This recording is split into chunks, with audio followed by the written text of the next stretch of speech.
So ever since an early age, I've always been fascinated by vampires, more so than the werewolf equivalent that everybody knows about.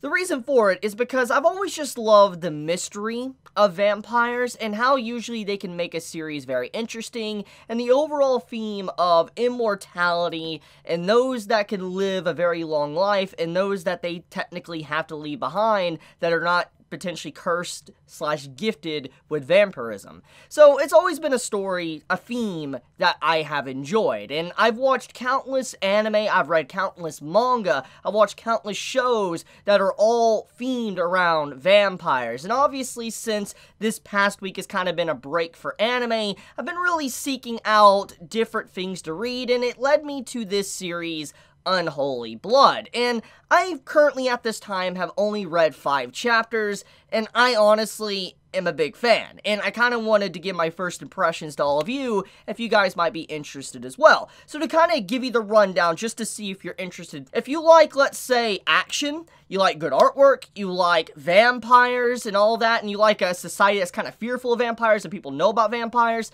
then this might be a series for you. So I want to kind of dive into the nitty-gritty and what we kind of know about these vampires and kind of what makes these vampires interesting, and if it is something you might like. The vampires that is in this universe of Unholy Blood, they are apparently, majority of them, mixed blood, and there is a very few that might be actually pure blood. So we found out about the Angels of Death, which basically are individual vampires that are basically the kings or queens of the vampire world, and then you have the mixed bloods, and then you have our main character, Haiyan, that is apparently a white-haired vampire that is a pure blood vampire. So we don't really know at this point in time, at least by chapter 5, if the Angels of Death are actually pure blood vampires or not, but you could kind of assume that might be the case because it is elaborated on that the mixed blood vampires can only live for 5 years. And that's a huge detail. That is a very big twist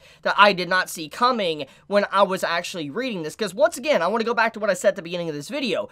When I look into vampire stories, usually you always hear these stories of people that have immortality. They live for a very long time, hundreds of years, hundreds upon hundreds of years, as long as they get the blood that they need, or they don't get, let's say, like a stake in their heart or whatever, you know, they are overall going to live indefinitely. And finding out that the mixed blood vampires have a limited time span and that they can only live for 5 years, that was something that kind of shocked me. I was like, whoa, okay, this is definitely different, and you can kind of see now the blessing and the curse of being a vampire just right up in your face right now, and it's obvious that Haiyan, our main female character, she isn't bound by that curse of just 5 years. She is a pureblood that we know, and assuming that we see her with a brief flashback that she was a child, and we look at where she's at now and she's going to college, she's definitely went past the 5-year expiration date for mixed blood vampires, so she's not going to succumb to an early death, so she might be theoretically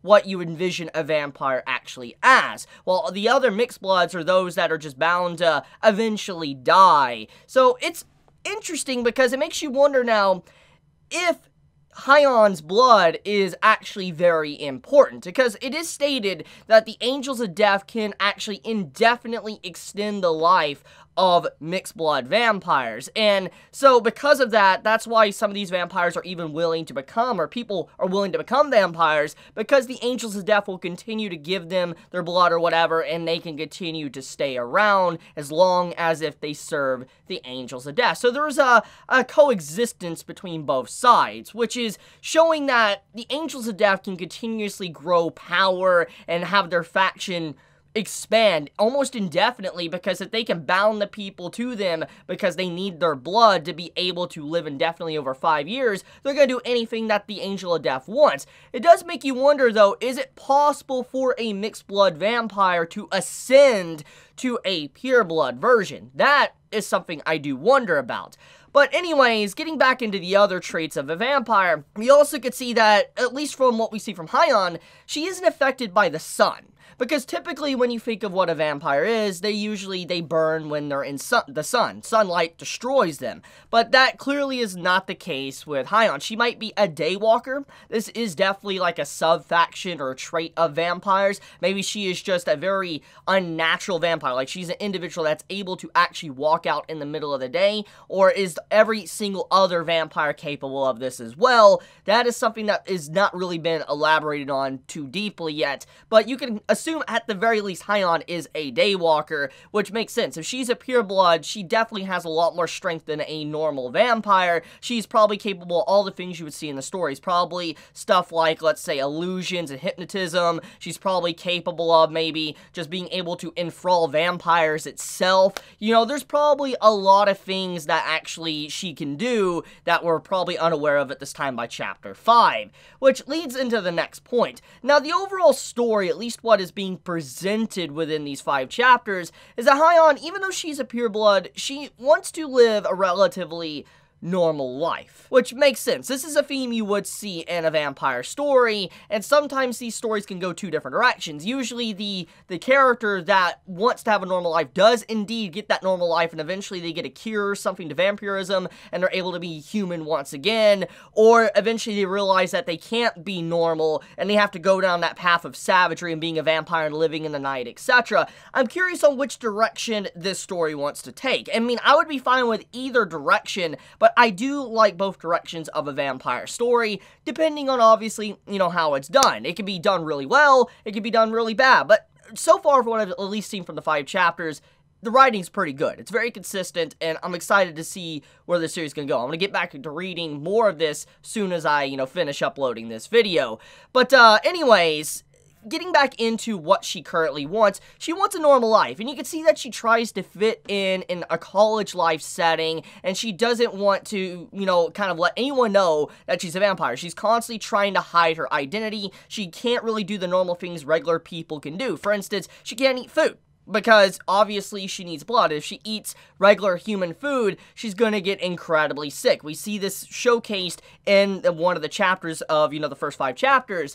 Then on top of that, we could see that she can't really get drunk by alcohol. So that's a pretty big deal as well. You could say that's a blessing and also a curse, because she can't do social gatherings as well. Because even if you don't, let's say, like drinking, usually if you're in a social gathering of people, and you're having to, like, say, communicate with people, sometimes maybe just having a quick little glass is something that's mandatory, or at least common decency, maybe, at something that's official or a gathering or something, but she's not even able to do that. She's not even able to feel that pleasure of, drinking, which is kind of sad, honestly. So you get to see a lot of the weaknesses and also the strengths of actually being a vampire from her perspective, but on top of that, she actually lives in an orphanage, and she is surrounded by children, 2 other kids that, are technically like her brother and sister, and we don't really know exactly if they're fully blood related or not. I mean, that's left to be explained, and we don't really know fully if they know her secret, if she really is a vampire or not.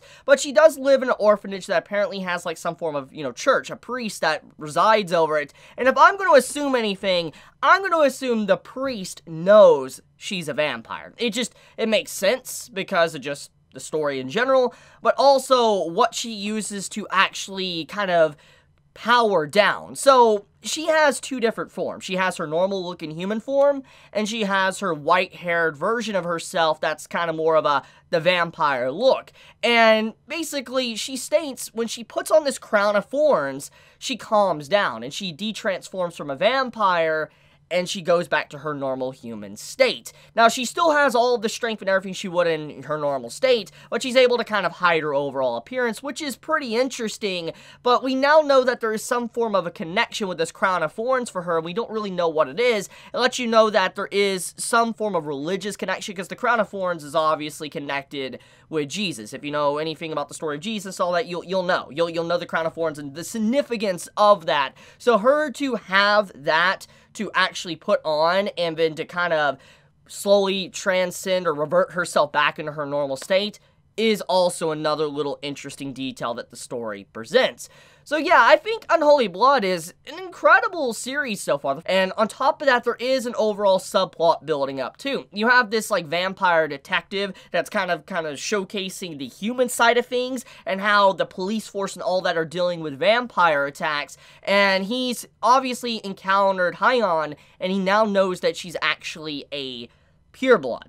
So that is definitely something very unnerving for her, because now that she's kind of been discovered, her normal way of life is probably going to get shattered, because he might try to blackmail her, he might try to reveal her secret because, you know, he's a vampire hunter. There's a lot of things, but it does showcase that he doesn't seem like a bad guy.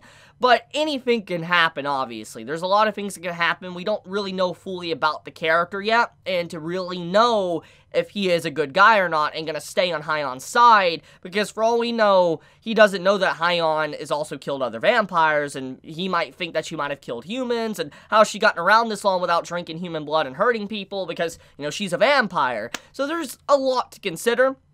But so far, I think that this series has a lot going for it, and I think currently at this time it has like 50 chapters out, so it's not really going to take that long to really catch up. And once again, if you are wondering, this is a webtoon. I probably should have clarified that a little bit earlier on, but this is a webtoon, and so if you like webtoons and you like the format of it, this is all webtoon. You could literally read it for free legally, so I mean, go, by all means, go for it. I'll even link in the description for you guys if you want to go read it. But I like this series. Can't wait to see more. And I just want to say, guys, thank you so much for watching this video. That's my first impressions on the series so far. And I might actually make an update video. I might talk more about the series as I continue to catch up. If you guys would like more of that, let me know in the comments below. But with that, guys, I love you. Be safe. Stay healthy.